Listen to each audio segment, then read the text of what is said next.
Recording. Hi, everybody who's tuning in later. Amber and I are going to do the Amber and Ilana show. Today is March 19th, and yeah, let's do this. You don't have to be muted because you're talking just as much as I am. Stop muting yourself. I was laughing at my story. I look like crap, and I put I look like death. Don't mind the face tonight, guys. You don't look like death. Okay, so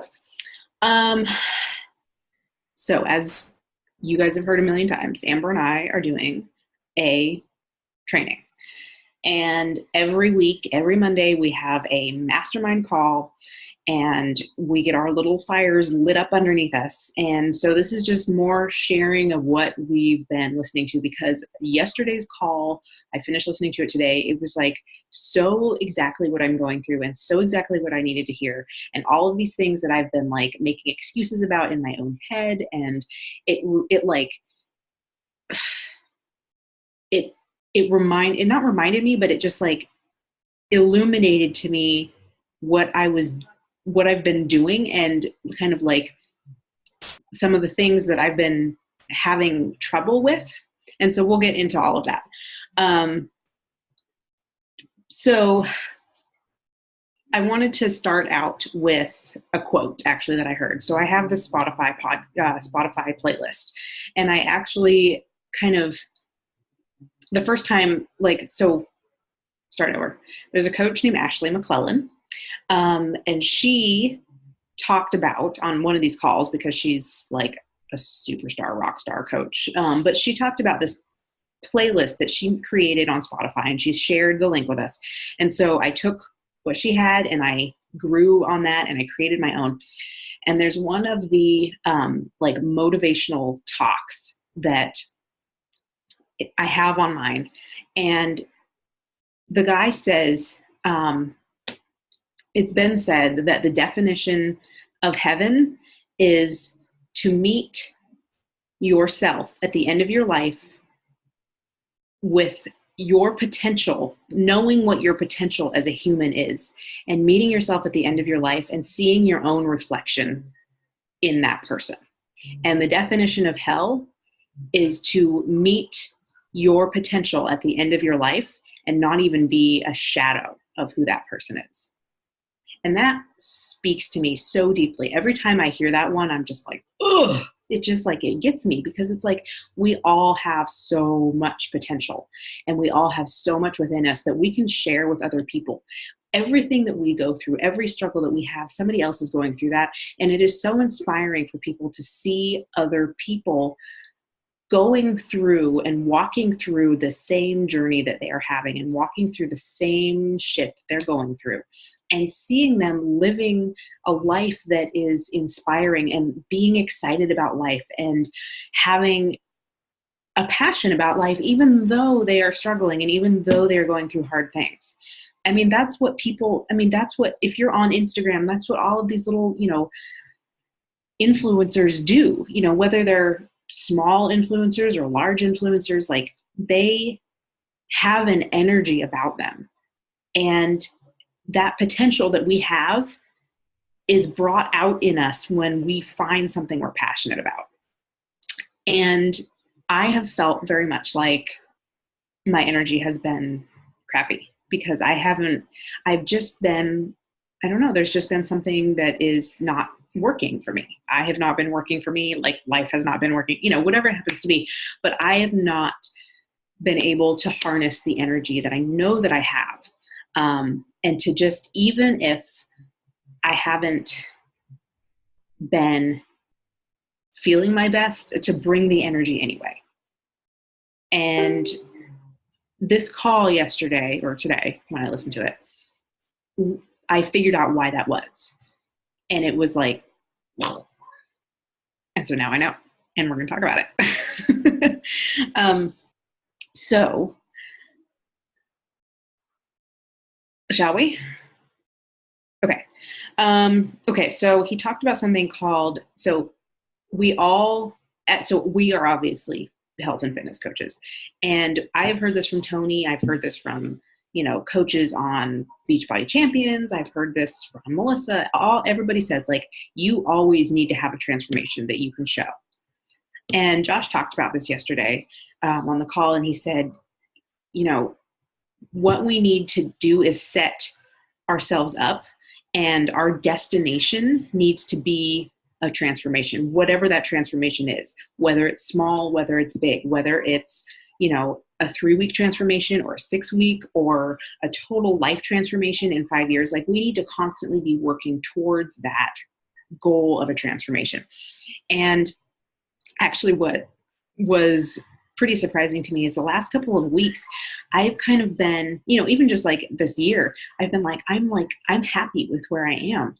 And there's nothing that I want to push for, like, physically. I don't feel like I need to, like, push and do anything. And that has been hard because I'm like, what am I going to do? Because, I haven't been, like, really focusing on my nutrition, and I haven't, like, for the last 3 weeks been working out because I can't. But at the same time, I'm like, I'm okay with that. Like, I'm totally okay with not working out because I don't feel like I need to push myself and create some big transformation because I'm happy. But even though I'm happy, I also know that last year I was happy at the beginning of 80 Day Obsession, and I pushed myself to see how far I could go, and my business took off. Like, at the end of 80 Day Obsession, I had my best month ever. I had my first paycheck that was more than $300. I hit, like, Success Club 16 that month. I mean, and that's what happens. Like, you hear on Tony's calls all the time, like, especially Allie Bradford. She's like the poster child for, like, doing the thing, having a transformation, having your business reflect that. And we always need to be setting a new transformation goal for ourselves, right? Like, that's our goal. People want to see us changing. They don't want to see you staying the same. And I think I forget who it was. Maybe, what's her name? What is she on Instagram? Raina Odell. I'm like, Raina versus food. Okay. Raina Odell talks about that because because she's got, like, really, really crazy serious, like, she does not have any intestines left. She's got Crohn's colitis so badly. They've basically taken everything out of her. But before that, she was a competitor, and she went through this phase of like a body competitor. She pushed herself so hard, and she was so over it that she just, like, she couldn't. And then once she reconnected with what her goal was and her personal body transformation, and she was like, okay, now what can I do? What's the next thing I can do? What's the next thing I can push myself towards? That's when her business took off again. So you're welcome to jump in anytime. Sorry, I muted myself because Riley's, like, watching something on a video, and I'm like, I didn't want it to keep cutting your face away. That's okay. No, I think I had a bit of an epiphany with yesterday's call, and I think I want to change my focus. I think the kind of transformations that I want to have and that I want to make in other people is more focused on transformations that make people feel good. Like, it doesn't necessarily, like, the best I felt after any of my stuff was the 6 weeks into 80 Day Obsession, right before I had to stop because of my heart issues. That was the best I'd ever felt, and I had gained 3 pounds. Do you remember that? Yeah, like, your body totally changed. Yeah, my body was so different. And I, like, dropped a size in, like, pants and, like, all this stuff, but I had gained 3 pounds. And as much as we try to, like, have our clients focus on, non-scale victories and don't, look at the scale, it really does bother you after 6 freaking weeks and then gaining weight. Like, it was nuts.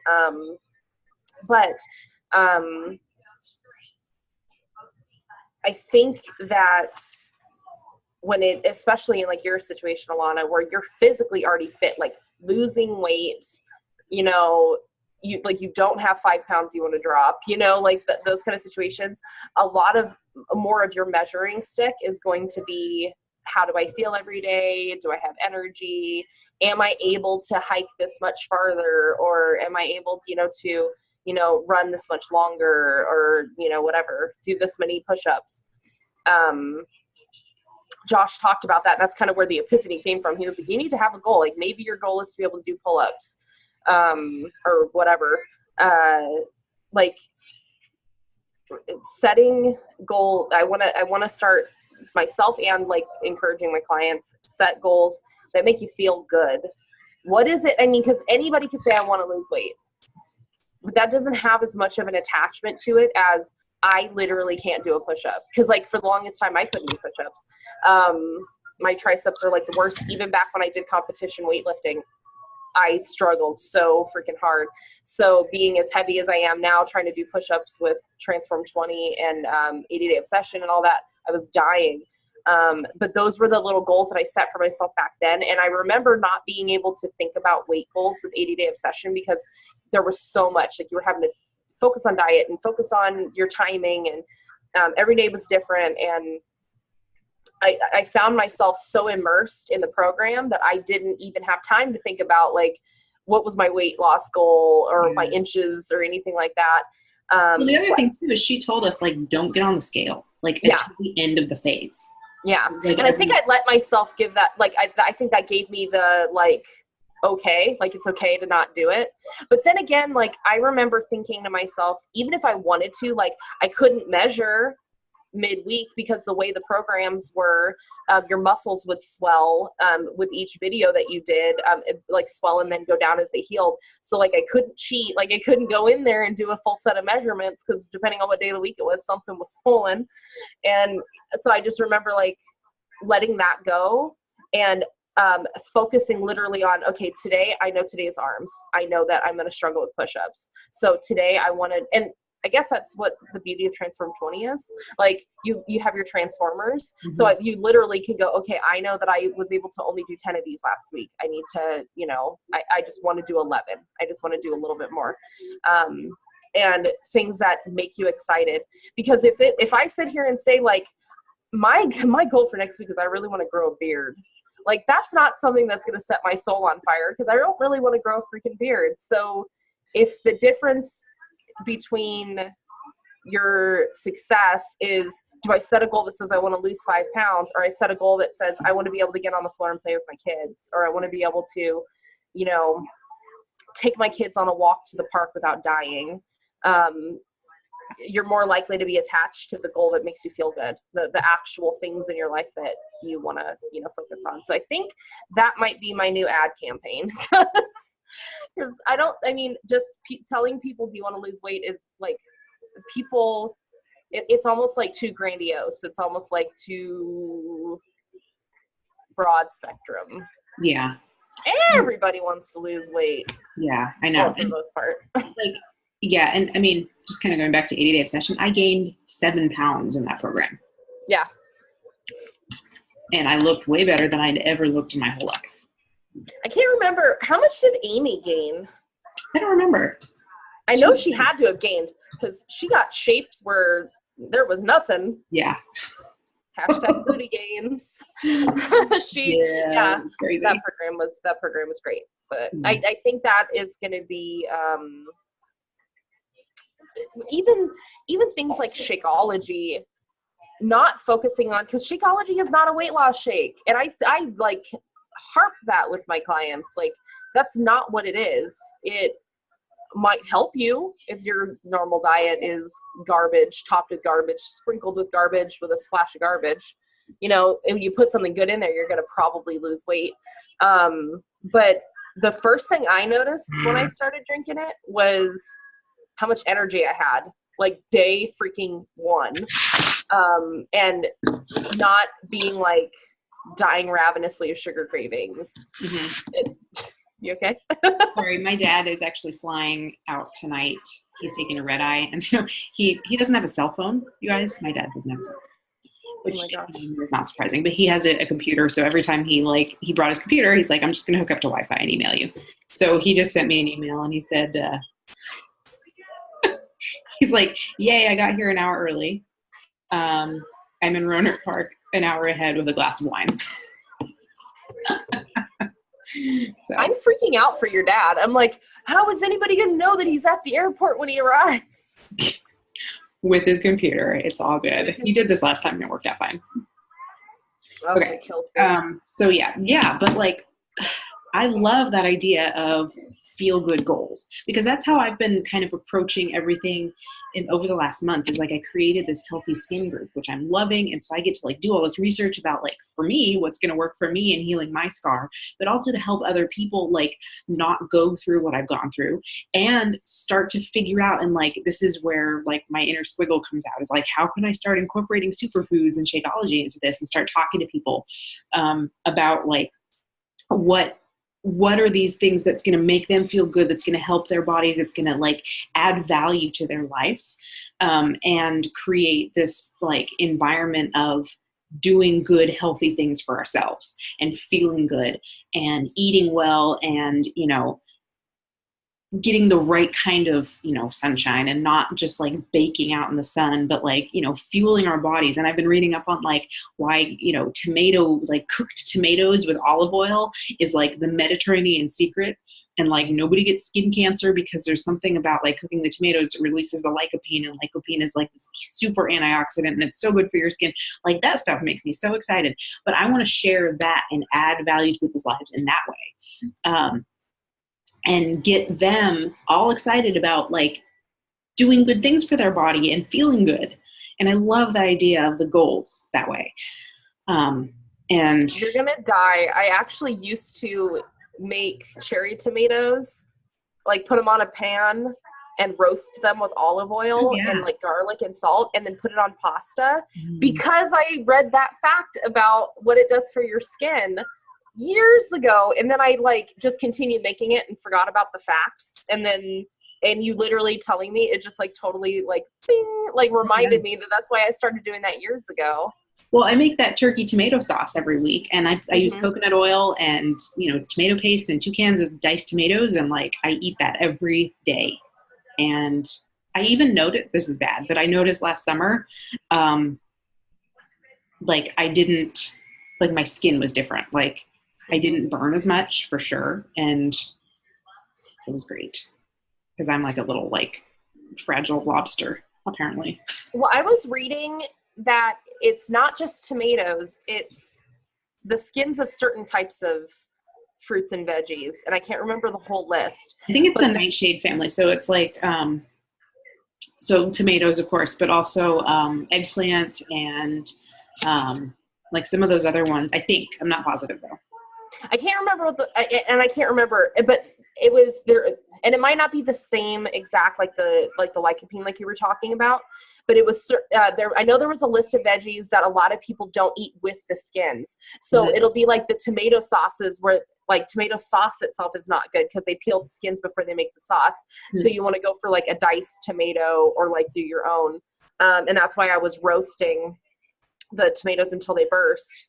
But then there was other things. I want to say cucumber was one of them. But it's the things that are in the skins of those that help keep them like firmer.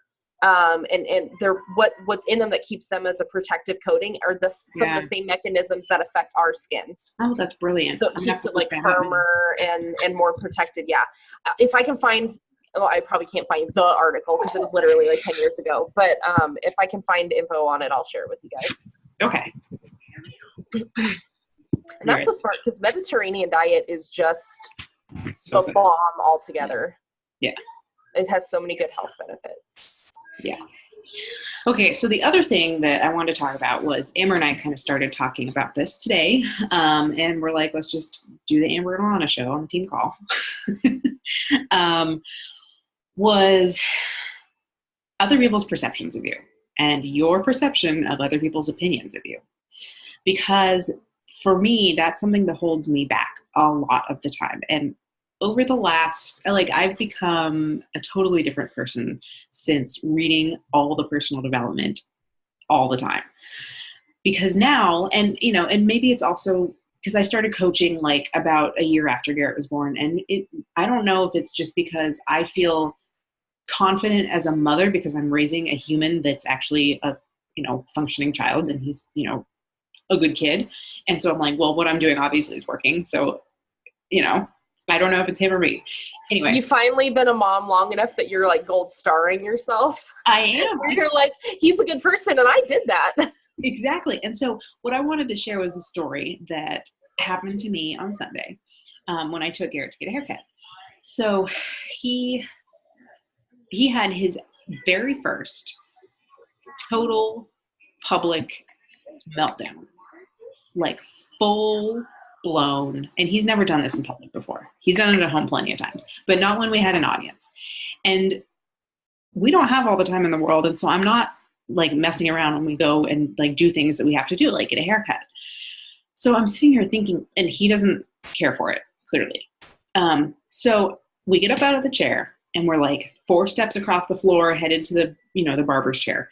And he just like melts like onto the floor. And I'm like, oh God, here we go. And so like, I kind of like pick him up and he's like sort of like limp and squirrely. And then he just like erupts out of nowhere. And he's like, ah! And he just like, he's screaming. And it's like Supercuts is packed. There's like 12 people sitting there. And he is screaming and he's like trying to hit me, and like I grab his hand, like I'm trying to like hold his hand so he doesn't get me, and I like pick him up because he's laying on the floor, and then he's like trying to like hit me in the head, and he like spits on me, and I'm just like, oh no. And like meanwhile the whole world is watching, and I had this thought run through my head, and I'm like, I wanted to run out the door and like take him with me, and we were just going to be gone, and it was embarrassing, right? But I'm sitting here thinking to myself, I cannot let him think that if he gets away with this, that every time we go get a haircut, he can do this and we're not going to get a haircut. And in that moment, I also thought to myself, what are these people going to think of him and me? And then I was just like, it doesn't matter, because they don't have to live with him every day. And they don't have to raise him as a child and deal with what's going to happen if I let him get away with things like this. And that's where we have to get to in our business, is our goal has to be so important to us that it doesn't matter what we think other people are going to think. I don't know. Those people could have thought, good job, Mom, like, way to go. Or they could have been like, why can't she control her kid? But it doesn't matter what they think. And we shouldn't even speculate about what they think, because we don't know unless they come up to us and tell us, in which case, like, it doesn't matter anyway. But we literally have no idea what people think. And same thing, like I don't know what those people were thinking when he was having his little fit. But if I had just picked him up and left, the only person that would have hurt was me. Because we wouldn't have gotten a haircut, and because next time we go to get a haircut, he's going to be like, well, last time I threw a holy fit and we didn't have to do that. So he finally chilled out, and I was like, you can sit on my lap while you get a haircut if you sit there. So he calmed down. But like the thing was, I had to make that decision to not care. And I had to put my own self and my own like goals and my own life ahead of what I thought other people might be thinking. And when I think of it in that way, like, it's so clear to me. And so I have trouble like transitioning that over to business. But it's the same thing. Like, and Josh tells a story that like, so when he was in 4th grade, he moved to a new school, and this was like, coming from kind of like a rural, poor community to, I don't know if it was like inner city but it was like suburbs, and like everybody was pretty affluent. But, all the kids, all the popular kids played basketball, and he wanted nothing more to play basketball in 4th grade. And he had to teach himself how to fit in with these people so that he could do the thing that he wanted to do. And that's what we have to do. Like, we have to take that spirit of, I have goals and I want to do them, and we have to learn the skills and not care what other people think. And that's how we make progress, and that's how we grow as a person, and that's how we create this, whatever it is we want to do with our business and our life. We have to be able to just create that for ourselves. And it's hard, like it's a mental game we have to play, but there you go. Like, that's why we read personal development. That's why we get on team calls. Yes. Can I want to go back really quick and talk about your example about Garrett at the Supercuts for a second, and give everyone a little bit of insight into something that I experienced in my personal life. But if you can just apply those principles, it helps across the board. So back in the day when my oldest was little and I didn't have the twins, I was very hard on my son. I was very strict with him, and he wouldn't step out of line because I was very firm with the way I did things. So when I would be out in public and I would see other people's kids acting a God bless a fool, my first thought would be judgy pants McGee. And I would have every thought on my mind from, that's because they're not whooping their kids' butt. It's because they don't have boundaries. They need to take control of the situation. If Lord help me if like my mom was with me or something, because then I would make a comment to her, not loud enough for them to hear it, but I was actively judgy pants about the situation. Now fast forward, I don't know if you can see him in the background back there on the floor with that light, but that is my autistic son Riley, and starting about a half a year ago, he started having meltdowns. And now I can literally be in a public place and have him haul off and try and like punch me or kick me. He unbuckled himself from a cart and jumped out of it and landed on his head, and we had to go to the hospital. I've experienced the meltdown, the fit, the eyes, all of that stuff. And nowadays, when I see a kid throwing a fit in public, I immediately, my thought process goes to, I don't know what's going on, like in their world, in their life.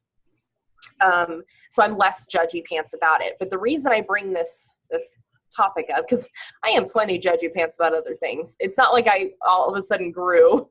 And I think if we're all being honest, we all are. Like, things happen and you have a thought cross your mind. We all are. But the reason I mention this is because what I thought in that situation and what I think in a situation today has nothing to do with what my eyeballs witnessed. It could be the same damn situation, the same mom, the same kid, the same fit. What I'm thinking is colored by my own experiences. So it doesn't matter if what you're doing is right, wrong, and different. I mean, short of like beating your kid on camera, like just making a post on social media, whether people agree with it, disagree with it, it's their thing, it's not their thing, that has nothing to do with you, because when it comes down to it, people are going to receive it with whatever colored glasses they're wearing that day. And the same person could experience it two completely different ways at 9 o'clock in the morning and at 10 o'clock at night. And you just have to know that it doesn't. Oh, did you hear me talking about you? You have to know that it doesn't matter. You want to say hi? You say hi.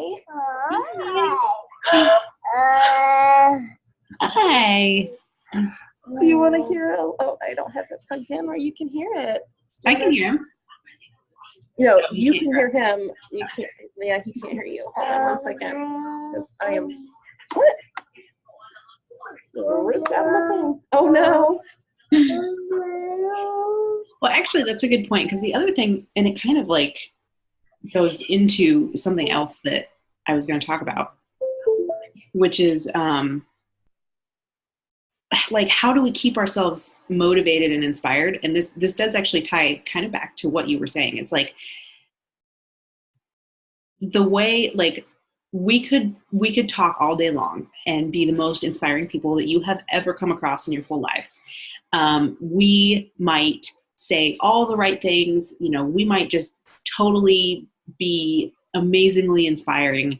And how you perceive that has everything to do with your own environment and your own filter that you have on your life. But the really, like, what we have to teach ourselves to do is to, it's what happens after we get off the call, and it's what happens after we turn off the audiobook and after we turn off the live video. And when we are sitting there in our own heads, we have to apply that same, we have to use that same filter, and how our hi. He is literally saying hi. Hi. Those of you who don't know, Riley doesn't talk, so this awesome. makes me want to cry right now, because he's never actually said hi to a person's face other than me and Steve. So the fact that he just said that to you, Ilana, that you are in a elite group. That's because I'm basically family. I'm in your living room every week. But it's we have to figure out what inspires us and motivates us, but that comes from our own filter, and that comes from our own life experiences. And that's very, very personal to each one of us. And so if our inspiration and our internal motivation is our family, like, we have to apply that and we have to use that. And if our internal motivation is helping other people, or, changing the world, whatever our big goals are, or changing our own selves and changing our own bodies, we apply that filter. But that's also what we have to use when we continue to motivate ourselves, because inspiration, we can go get inspiration anywhere, and that's easy. Like, we can always turn on something and get inspired, but to stay motivated is what we have to do internally. And so we have to figure out what motivates us. And so, Amber, like what you were saying about setting the goals that make you feel good, like, that is your internal motivation, as, on your own health journey, but also on your coaching journey. And so it's so important to figure out what that is, and to really, really get clear on that, and get clear on, what is your purpose in doing this? Like, why are you even a coach to begin with? What got you excited to sign up? What are your personal goals for your own health and your own fitness and your own nutrition? And what is going to keep you motivated to come back every day and sit down and do the hard things every day, and reach out and start new conversations and grow your network and send out the new invites to people, and, follow up with people for the 10,000th time that they've ghosted you, and just come back and do it again, because we all know that there's potential here, and it's about growing ourselves through the hard stuff so that we can do the good things. But it's the internal motivation that gets us there. I absolutely agree. I'm excited. I look like an ass. I know. I'm more excited tonight than I have been in weeks. So I agree. Especially for the new nutrition, and I'm work out again tomorrow. Yay! I'm like literally like looking at my tracking number, like, where is my stuff? I'm so excited. So that's all of the notes that I have. I covered every single thing. Anything else to add? Anything I missed about, the call? I have to go back and listen to this one again, because it like literally talked to every single issue that I'm having lately.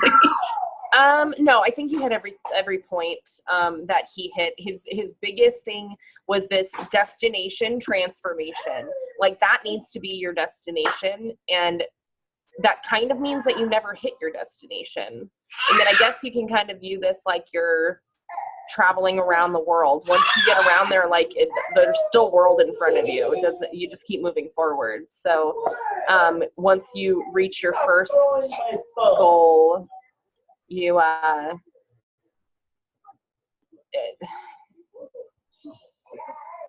it's even the same thing. Like, I feel like you could kind of equate it like you're going like, if I went for a jog, if I jogged a mile down the road, I'm not going to stop and be like, okay, that's it, this is where I live. from now on. Like there has to be another destination. So then maybe my new destination is to the grocery store, and then maybe my new destination is to home. Yeah, or back we have no problem with doing that. I'm going to take a picture. Pictures. Okay, ready? I'm sorry. I just interrupted you. I thought I was going to be more stealthy. 1, 2, 3. There you go. No, I wanted to make sure I caught it so I don't look like my own photo that looks like a dang prison mugshot. Hold on. It was... Okay, we'll do this. You ready? 1, 2, 3. Much better. I look crazy. It's fine. But and that's okay because the tangent I was going on was crazy. But the point being, in life, you always move forward. You're not just like, you know what, my goal today is to like make sure my kids survive. And then at the end of the day, you're like, I did it. And then nothing. And then you just stay in bed for the rest of your life. Like that's not the case. And it shouldn't be the same with our businesses and our personal transformations. Yeah, I'm excited about this. Oh, just to tie everything back. What keeps us pushing is having that sense of urgency. And I haven't had that urgency lately.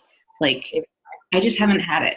And when we have this transformation in mind, whether it's something small or something big, or a small goal or a big goal, that keeps pushing us and that keeps that urgency front and center. So it's not that we're trying to rush through it and get there fast.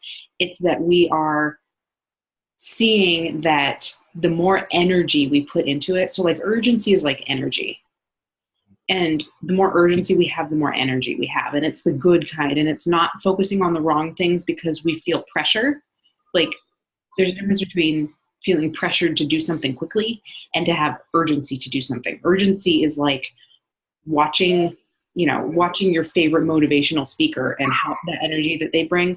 And pressure is like, I can't pay my bills, so I've got to sign somebody up. Like those are two totally different things and they are completely unrelated. And so when you feel like you have to do it because you have to hit your goal, pressure, that will get you kind of like off course. You're going to focus on the wrong things. But focusing on transformation, the destination transformation and your goals that you set with that will bring that urgency in. And that's what I need for sure, because I have not had that in the last couple of months. And it shows, and it's bad and crappy, and I haven't felt good, and I've barely been showing up, and it's but to refocus and to set those goals and to set that short-term and long-term sense of what is my transformation going to be. I kind of feel like, I don't know why this popped in my head, I feel like the visual representation of what you just talked about was there's 3 people and they're all running to a really good restaurant, right? But there's 3 different routes that they can take. And the normal person just runs. They just run as fast as they can. And then the under pressure person runs while they're dragging like a bag of other people. And they're running as fast as they can, but like their like sweat is literally like cartoon like flying off of them, and they look in distress. And they're still, they're strong. They're running as fast as they can, but it looks like a struggle. And then the third person is running while they are cheering and screaming and woo, like I'm going to whatever your favorite restaurant is. Like if you had to look at those 3 people, which one are you more likely to follow? Oh yeah. The person that's just getting there as fast as they can, the person that's under pressure, or the person that's getting there with urgency. Yeah. Like the person that's like cheering and screaming and like happy. Even if you took out the person dragging the bag of people, live people, hungry people that are just going with them to eat. Even if you look at somebody that's just running quietly as fast as they can, or somebody that's running as fast as they can towards something that they're excited about, like I have literally seen people like follow people that are acting that way, not even knowing what they're doing, just to see to see if they can get a glimpse of whatever it is that they're looking for. Yes, absolutely. You know what I mean? So like that's the difference between just like going at something as fast as you can and going at something as fast as you can, not as fast as you can, but with urgency. Right. It's the energy. you can see somebody walk or running as fast as they can. You can see somebody that's just strolling, but they're doing it like amazingly. Right. And you want to be with the person who's just strolling and having a good time. Yeah, exactly. It's funny, like at the end of Transform 20, Shanti was talking about like, cause it, you know, it gets hard at the end. And he was talking about like, you're in a race. And if you don't just let all of the hard stuff go, it's almost exactly what you explained. It's like if you hold on to these things and you don't just relax into life and relax into what you're doing, it's like you're carrying everything with you, and people are just flying by you because they've just let life go and they've just let the hard stuff go, and they're just mentally just, you know, feeling good. And you're sitting there wondering to yourself, like, why am I working so hard and not, you know, seeing the results that these other people are seeing? And it's because of the energy you bring. If you bring positive energy and you bring that good energy and you let all of the negativity go and you just let it flow and you just, you know, fly. That's what urgency is versus, like you said, like you are literally dragging your heavy weight if you don't figure out how to let it go. Chocolate, strawberry. It kind of reminds me of that. It kind of reminds me of like a quicksand analogy too. Yeah. Because the person that's doing it under pressure is the person that's more likely to be flailing, and it drags you down further rather than somebody that is doing it with urgency. Like, you don't want to die, but be intentional. You're being intentional and you're being smart about it. You know, there's so many good examples. And the funny thing that you just reminded me of is I had an old man one day say something to me about how us young kids are just always trying to do everything so damn fast. And he pointed out to me things that he noticed, it was the doctor's office I worked at, that he literally likes to sit and people watch. And he'll get in his car, but before he like pulls out of his driveway, like he'll look around at the neighborhood around him and like just like kind of watch what people are doing around him. And he literally gets so many more experiences. I really feel like we kind of run through life with blinders on if we're not too careful, because all you see is just, you know, exactly, like all you see is like that next destination, and you're not paying attention. I mean, if I'm just trying to run through the garden to get to point B, I might miss the flowers around me. Yes. And this is why we want to do this in the first place. Like, we want to have this time to be able to like slow down and enjoy and appreciate and not be on this like rat race of trying to get things done. But we're not going to create that life for ourselves unless we intentionally create the space and the time to be able to just slow down. And we have to figure that out now. Like, now is the time to figure it out. We can't put that off. We can't put off like experiencing and enjoying life until another time. It's like, I'll be happy when I lose the weight. I'll be happy when I can do this, but it's not going to come. You've got to create it now. Oh my God. I love that. I love that so much. I'm glad, because I need to do that way more. Especially, I like when we do this.